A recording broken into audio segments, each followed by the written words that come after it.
Good afternoon, everyone, and welcome to the live Q&A with me, Professor Michael Scott. It is the Thursday, the 19th of September, 2019, and well, as ever, the wider political world keeps us all fascinated, aghast, agog, confused, and everything else. But this is our half hour to be able to take a little bit of time out from the real world and delve back into the ancient world and to think about some of the even perhaps weirder goings on in the ancient world as well. So hello, thank you so much for tuning in. It's been an absolutely amazing couple of weeks on the Facebook page, facebook.com/Michael Scott, because we've gone past 7,000 followers. Hello Hugh, how are you doing? 7,000 followers.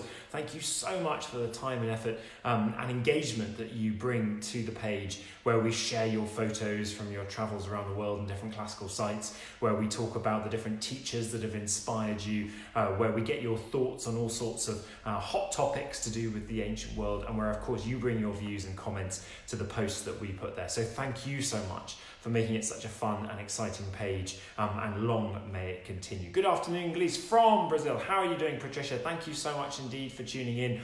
Absolutely fantastic to see you all. Now, I apologise today if the signal strength is a bit weak and if the video goes a bit fuzzy at any point. I did my very, very best to make sure that I had good Wi-Fi signal, and I was undermined by the Wi-Fi gods who were not playing ball with me today at all. So I'm having to rely on the phone signal, and hopefully that will be enough. Fingers crossed. Hello Rosie, thank you so much indeed for tuning in. So we've had some absolutely fantastic questions coming in, as always, from you guys over the last week or so. Hi John, how are you doing? Hello Katerina from Greece, thank you so much for tuning in. I hope the weather is as lovely with you in Greece as it is here in the UK at the moment. We've had some great questions coming in. The first one here is from Miranalini Pandi, and I apologise if I haven't pronounced your name correctly, who says, I would really want to know more about how the ancient Greeks interacted with Indians. Many Greek travellers came to India during and after the time of Alexander. What was the cultural impact of this? In what other ways was there an amalgamation of Indo Greek culture? Fantastic question, really. And actually, it's a real focus of research for me at the moment, because over the last couple of years, as many of you will know, I've been branching out from the Mediterranean to think about more widely ancient Mediterranean contact with Asia, India and China. And you're absolutely right. One of the places I start my book, Ancient Worlds, is with the account of Megasthenes, one of my favourite characters from the ancient world. And Megasthenes was an official Greek ambassador from the Seleucid Empire, so one of the empires that was created after the death of Alexander the Great, and his great empire was divided up amongst his generals, and one of those, Seleucus, founded the Seleucid Empire, which controlled most of what we think of now of Turkey, is now Turkey and creeping into Central Asia. And Megasthenes was an ambassador from the Seleucid Empire sent to the court of King Chandragupta Maurya, king and ruler of the Mauryan Empire in northern India that was absolutely at its heyday at this time. And Megasthenes wrote an account of his time as ambassador at the court of King Chandragupta in a text that was known as his Indica. Now, it only survived to us in fragments, and often because it's been quoted by other later writers also talking about India from the Mediterranean. But it's an absolutely fascinating text in which, on the one hand, we get sort of accounts of completely fantastical myths. There are ants that are as big as humans who dig for gold, and when men come and try and steal the gold from them, they chase them down and if necessary kill them. So we get that kind of stuff. We get told about tribes of men who have no noses, tribes of men who have no mouths, tribes of men who have their feet on backwards. So all these kinds of slightly weird and wonderful things, but at the same time we get real, factual, it seems, historical insight into the day-to-day politics of the court of King Chandragupta, and the different areas of the court, and how in fact there's an entire civil service department there catering for foreign ambassadors coming not just from the Mediterranean world but from all other sorts of worlds as well. Hello Anthony, hello Isabel, thank you so much. Hello from Egypt, thank you so much for tuning in. Absolutely fantastic to have you here for the Facebook Live Q&A. And so we have this idea that this court of King Chandragupta was an incredibly cosmopolitan and interactive place. Now we're talking here around about 300 BC, so not very long after the death of Alexander the Great, and there is huge amounts of interaction going on. Megasthenes is aghast at how Indian society seems to be able to function in the ways that it's very different from the Greek world, but full of admiration for it too. And equally what he does, which I think is utterly fascinating, is Megasthenes tries to link the Mediterranean world and the world of northern India through myth.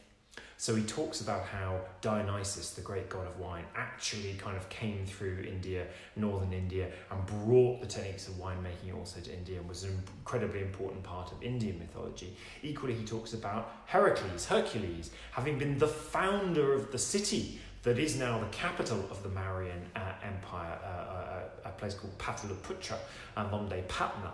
So kind of he tries to tie these two worlds together. Miranili, you're absolutely right that continues apace over the centuries to come. In fact, it gets more intense, the interaction. And northern India, by the time you dial forward to the 1st and 2nd centuries CE, will be, as you said, northwestern India, the home of Gandharan art, which is an incredibly active area of art, particularly for Buddhist art. And it's here that you actually start seeing Buddha figures being made for the very first time. And they are kind of being made, we think, in response to the fact that this part of the world is seeing all the images of Greek and Roman gods that are flooding into the area. And they're thinking, yikes, we need a figure, we need a representative of our main person that we worship, the Buddha, to be able to, if you like, compete with what's coming from the West and from the Mediterranean worlds. So that's why some of the first Buddha figures are actually represented in Greek togas, because there seems to be this massive overlap of ideas and artistic iconography. And that continues more and more. And I think we're really only at the beginning of our journey to uncover the real depth and texture and importance of the interaction between Greeks, Romans and Indians, but equally Indians, Parthians, the Parthian world that took over kind of after the collapse of a number of the Seleucid Empire, for one, a number of other Greek empires, followed by the Sassanids, but equally the breakaway states of Central Asia, so a place like Bactria, which was under the control of the Seleucids, but then became an independent state and then expanded down into northern India, pushing Greek communities actually over into northern India as well. When the Romans came to India and they worked out how to sail the monsoon winds across the Indian Ocean from Egypt and then down through the Gulf out into the open Indian Ocean, and then crossed over to the ports of India to trade with the Indians. The later texts that we have from that era, like the Periplus of the Erythraean Sea, which talks about all the goods that you could buy in the different ports of ancient India, talk about the fact you can still see the vestiges of Alexander the Great's building structures, coins, etc., kind of in a number of the Indian settlements. So there is a long tradition of interaction, which has a very long heritage and which is recognisable for centuries afterwards and which never really stops. Paul, question. With the knowledge of Greek and Roman physicians at the time, why did they not focus on the impact of health and, see if I can see more, disease of public baths and waste disposal? Wow. Well, let's go from the Indians to that. Paul Murray, we're going to pick up your question. Thank you so much.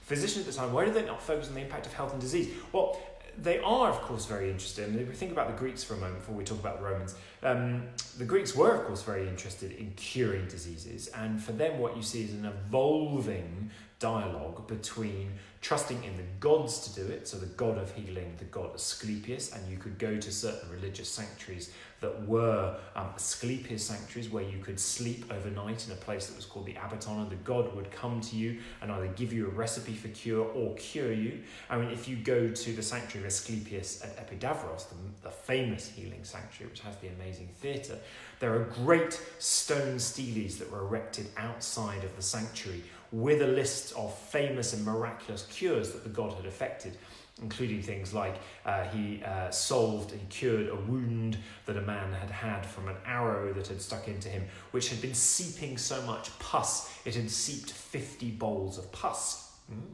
So kind of you have that divine remedy, but at the same time, and indeed often happening within the same spaces, you have the development of what we would understand as rational medicine, following a kind of like Hippocrates, and where we get the Hippocratic Oath, and kind of the development of understanding of how one actually cures certain kinds of diseases, and also how one performs certain kinds of surgeries. So that we know in the ancient world they were performing surgery. We know they even performed brain surgery to relieve the pressure inside the brain in certain cases.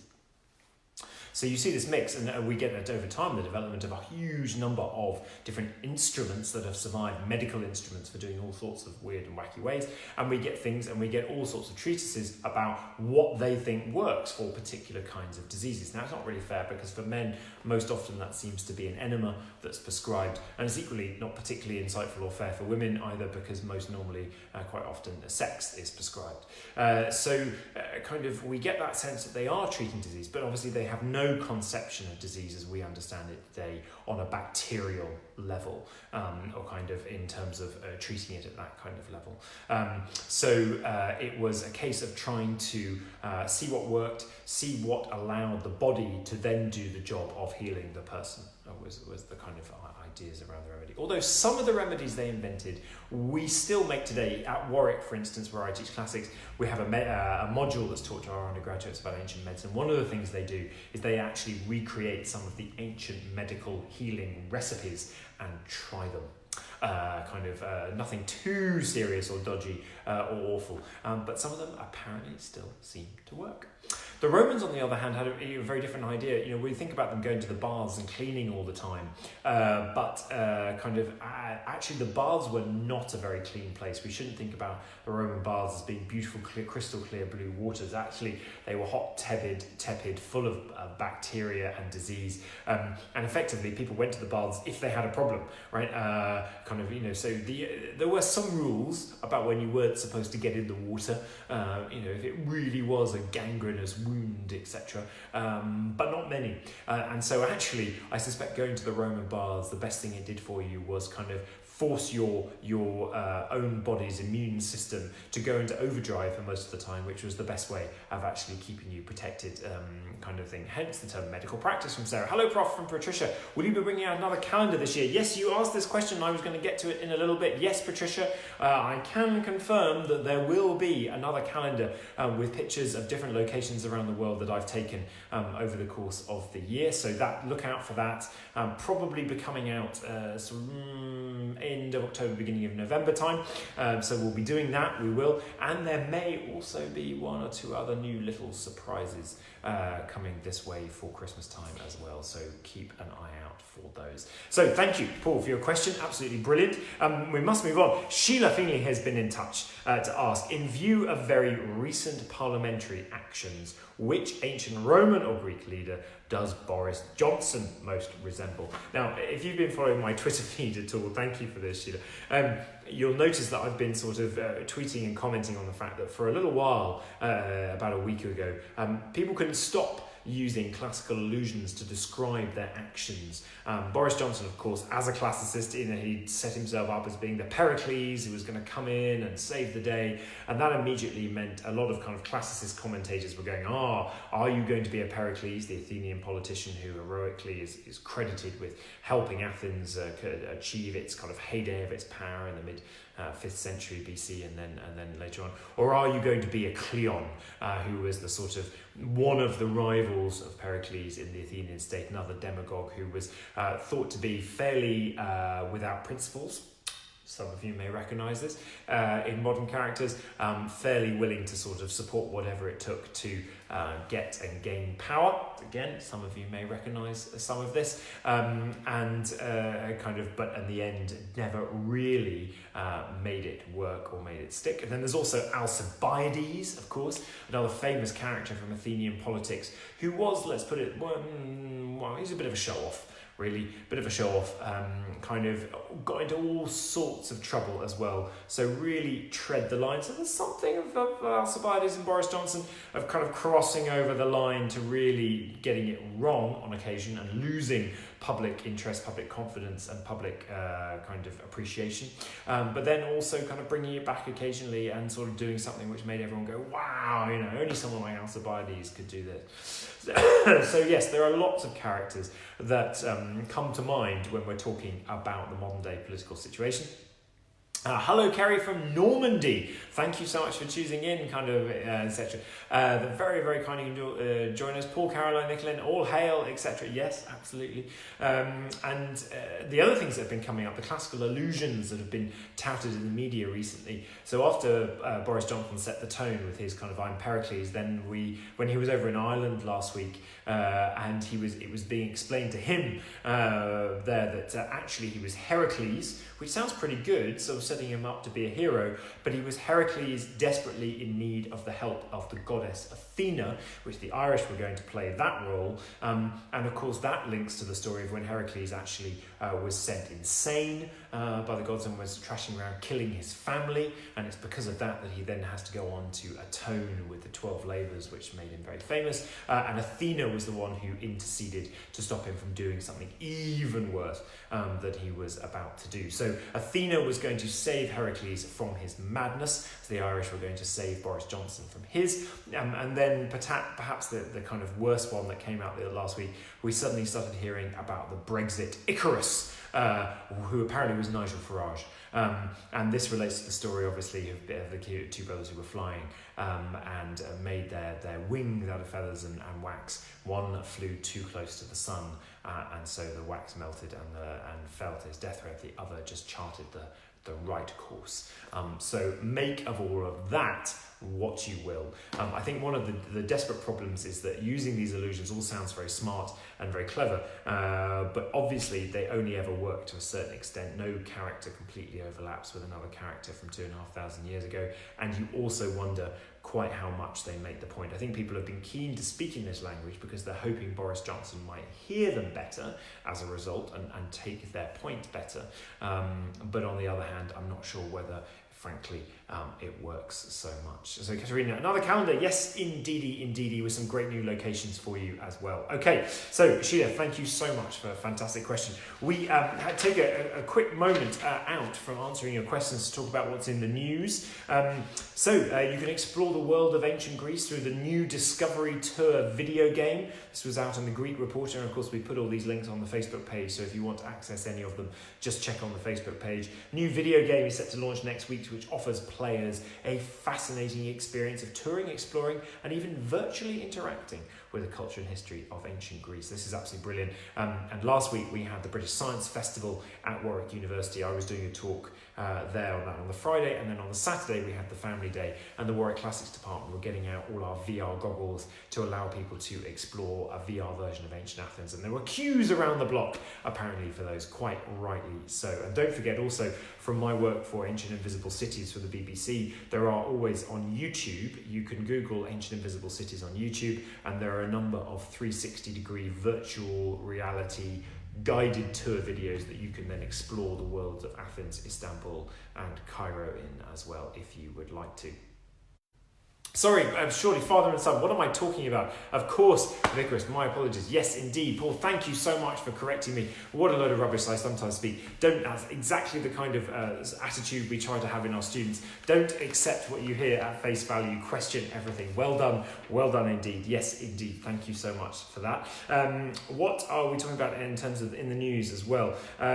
Coincidence, this discovery of 20 new archaeological sites in Alexandria coming out of the Egypt Independent.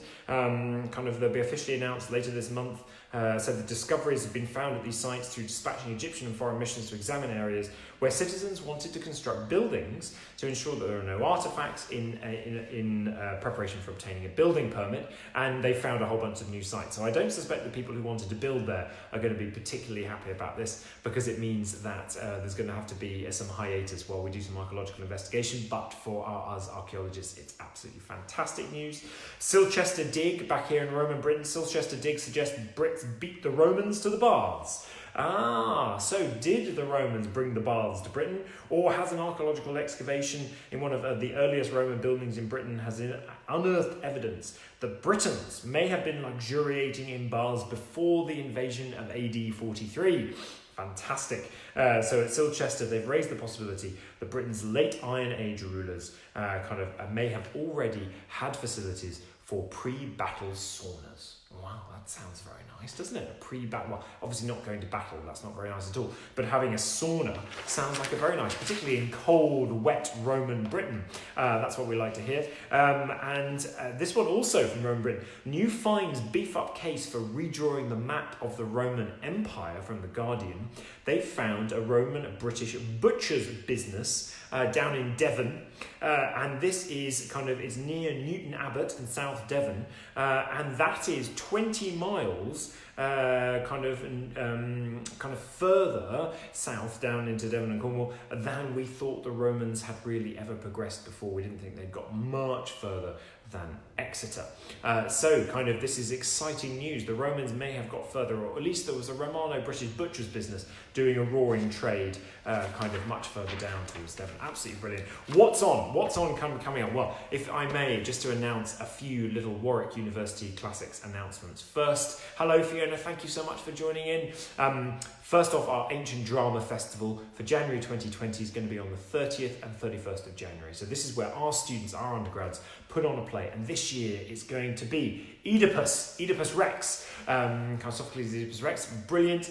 They put on the play on the main stage of the Arts Theatre at Warwick University. And we do a public performance in the evening of the 30th with some talks beforehand given by experts talking about the play and some of its themes, which will be free to attend. And then on the Friday, we do a full schools day in which there'll be a number of lectures for schools visiting, and people will be talking alongside myself. I'll be talking there on that Friday. Oliver Taplin, one of the great professors of ancient drama, as well as Eric Sharpo, who's just joined us here at Warwick as the British Academy Global Professor, who's a specialist also in ancient theatre. Emanuela Bacola, one of the members of the department alongside myself, and also David Fern, another member of the department as well as the musical composer and chorus leader of the play, Kirk Hastings, will be giving a workshop on choral songs and musical composition. So if you're interested, get involved and sign up for one of those, or you can buy your tickets for the public performance on the 30th of January through the Warwick Arts Centre website.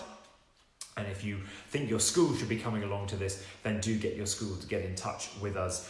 You can find loads more information if you Google Warwick Classics Ancient Drama Festival, and that will lead you to the page.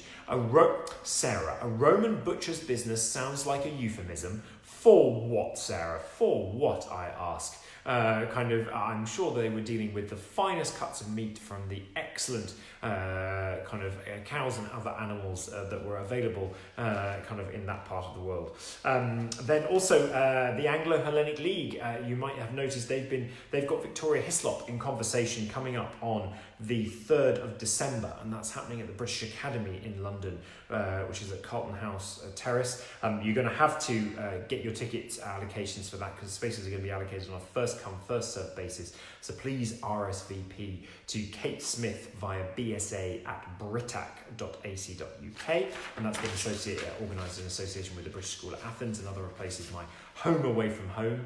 And then I wanted to flag this exhibition for you coming up at the British Museum alongside their Troy exhibition, which you must get to, is also another exhibition which I think will be equally as fascinating, inspired by the East, how the Islamic world influenced Western art, and that kicks off on the 10th of October. So 2 amazing exhibitions to get to this autumn at the British Museum.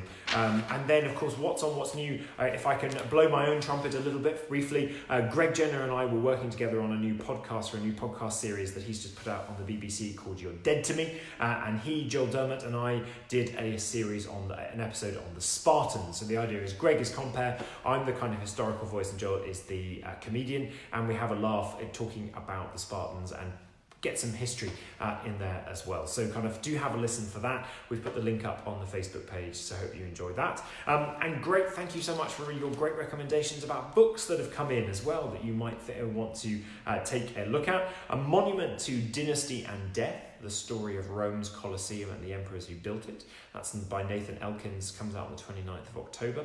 That looks like a good read, certainly the Colosseum, if stones could talk, And Classical Antiquity in Video Games, Playing with the Ancient World by Christian Rollinger. Now, I think this is excellent and a real new area for classics, getting into the world of, or the role rather, that the ancient world, and particularly the ancient mythical world, is playing in video games. And that's associated also with some of the great Hollywood movies that have come out, like Clash of the Titans and Wrath of the Titans, that have all been linked to video games as well. Isabel, you have a mug with a dancing lady in white with Arabic ancient text swirling all around her dress. Excellent. You've just got that mug. Very nice indeed. That sounds very good. And very, very, very classical and tasteful as well. Excellent news.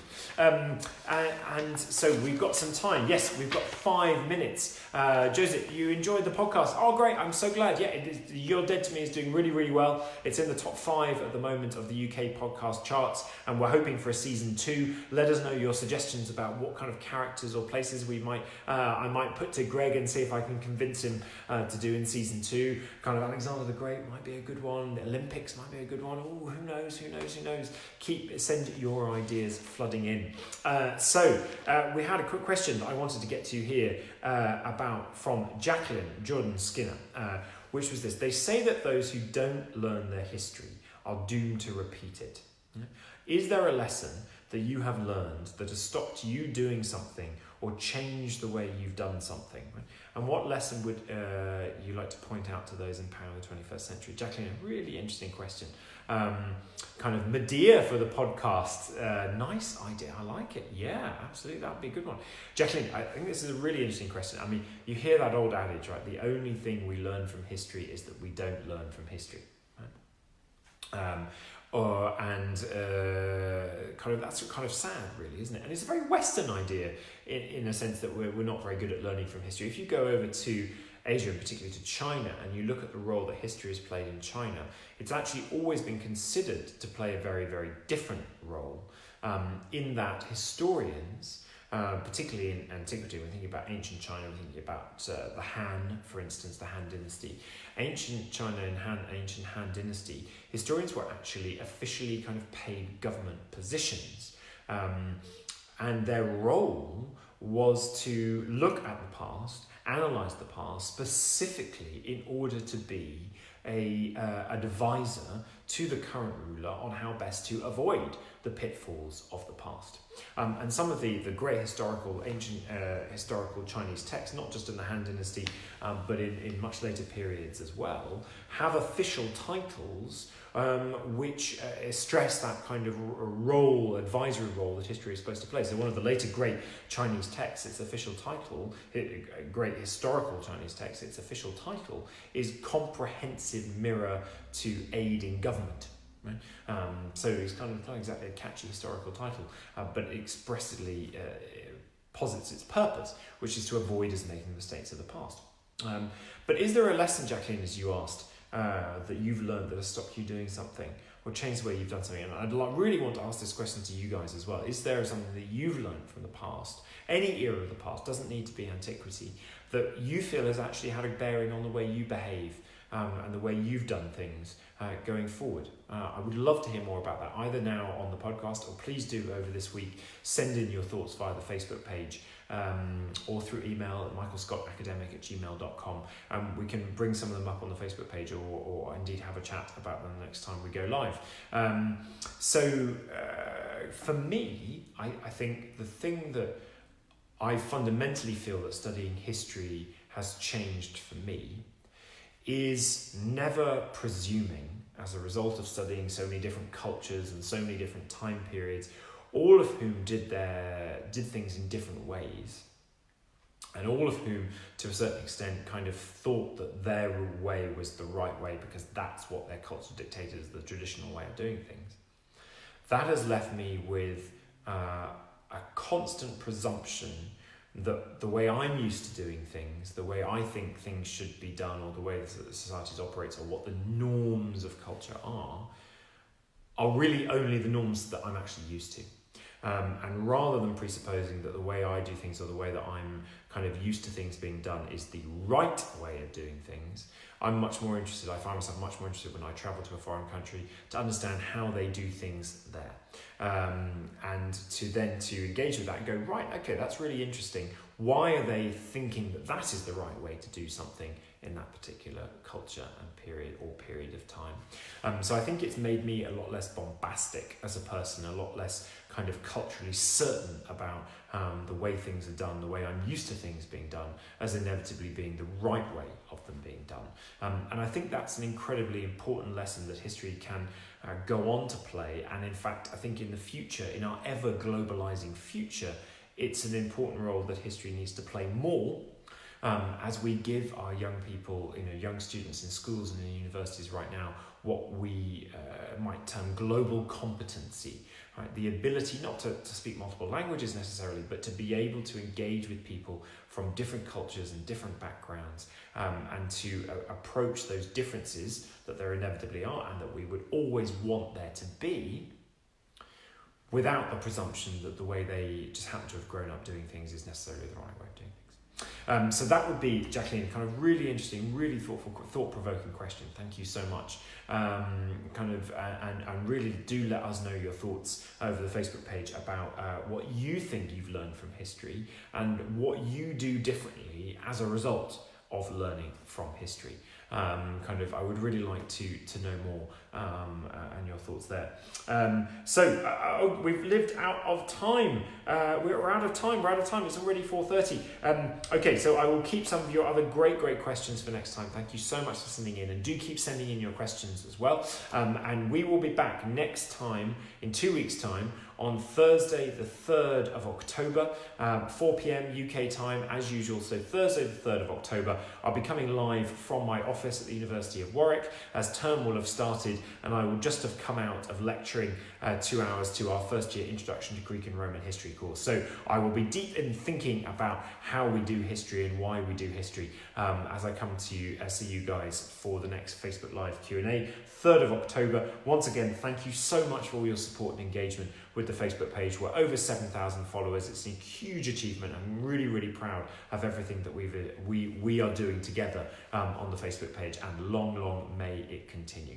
Have a fantastic rest of the week, a fantastic weekend wherever you are in the world, and good luck as autumn slowly dawns on us over the next couple of weeks, and good luck to us all surviving what is inevitably going to be a fairly tempestuous couple of political weeks here in the UK and in our relationship with the EU.